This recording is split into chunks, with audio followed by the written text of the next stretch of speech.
muller esperara unha vida enteira. E el, o óleo, decidiu que ese era o momento para descifrarlle o enigma do universo.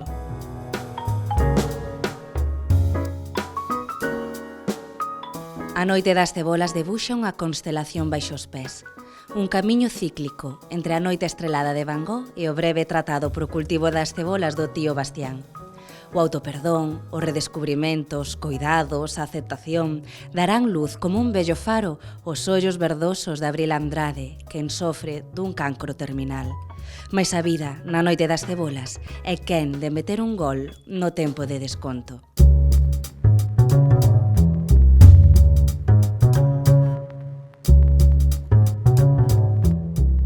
O estado do cultivo das cebolas, o que é o como cultivar as cebolas, eso sí que é da miña casa e como as planto co meu pai e coa miña nai, máis ben plantan eles e eu axudo, pero é o único que hai na novela. Despois hai moitos elementos que sí, o faro, a paisaxe, eso sí, a miña paisaxe de Valdoviño, ainda que apareza coas topónimos cambiados, coa talasonimia totalmente cambiada, con o código do faro de luz, sí, o da Frouxeira, ese tamén, e o que a contorna, pero despois a historia non. A historia sí que non ten nada que ver comigo.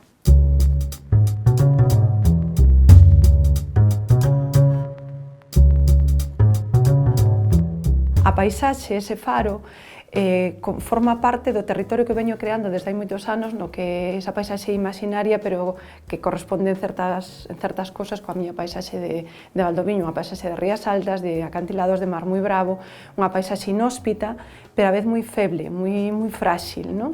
Hai un momento que se ve a illa, enfrente que se cita, que é a illa de Sibila, e un pouco a metáfora do que tamén Abril Andrade, que aparentemente moi brava, moi forte, moi a defensiva contra o mundo, pero despois que agocha unha gran fragilidade e que está defensiva por todo o dano que lle fixeron ou que cree que lle puderon facer e que se reprega sobre si mesma para, con esa bravura exterior, defender pois, o corazón que é máis feble ou sobre todo máis humilde e máis proclive a ser danado, non? Entón, un pouco esa metáfora da paisaxe tamén.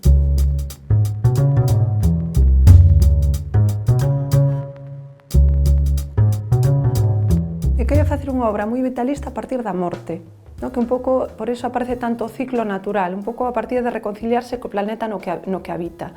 Abril Andrade é un personaxe que lle acontece como moitas persoas no século XXI que vivimos máis na nosa cabeza que no planeta en que habitamos.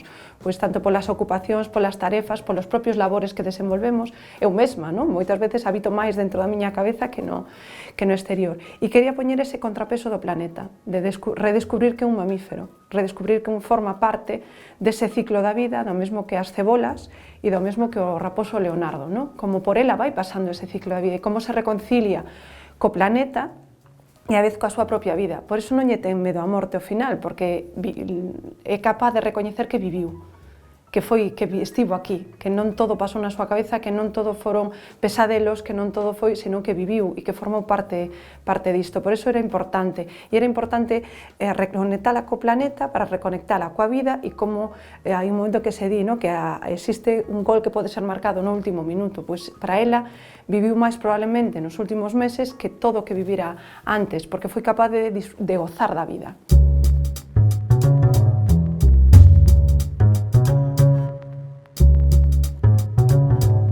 O punto de partida inicial que no MoMA, en Nova York, provendo unha experiencia tamén personal, porque eu lembro que ese cadro sempre me gustou moitísimo e cando cheguei ao MoMA e o vin tan pequerrechiño, e dixen, carai, como algo tan pequeno pode concitar a atención e a admiración de seres de todo o planeta, ser tan pequeno e a vez transportarnos tan lonxe, porque son estrelas que están sobredimensionadas, pero que eres capaz de ver o universo aí metido nese cadro, a pesar de ser tan pequeno, de dimensións tan reducidas. Non é que eu esperase o Guernica, pero sí aspiraba a algo máis grande. E cando vin tan pequerrecho, dixen, carai, como algo tan pequeno pode condensar algo tan grande.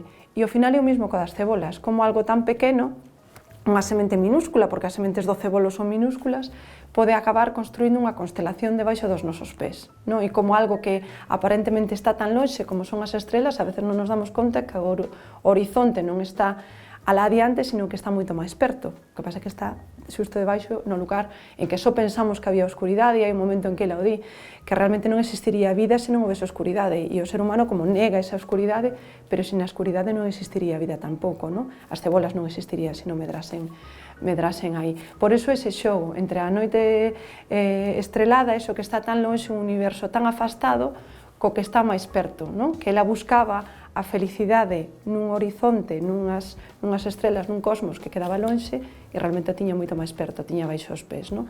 E acaba recoñecendo gracias a seu tío Bastián, non? Que estaba aí, que estaba moito máis perto, e que as explicacións da súa propia vida non estaban nun tratado filosófico, sino que estaban nun tratado de como cultivar cebolas.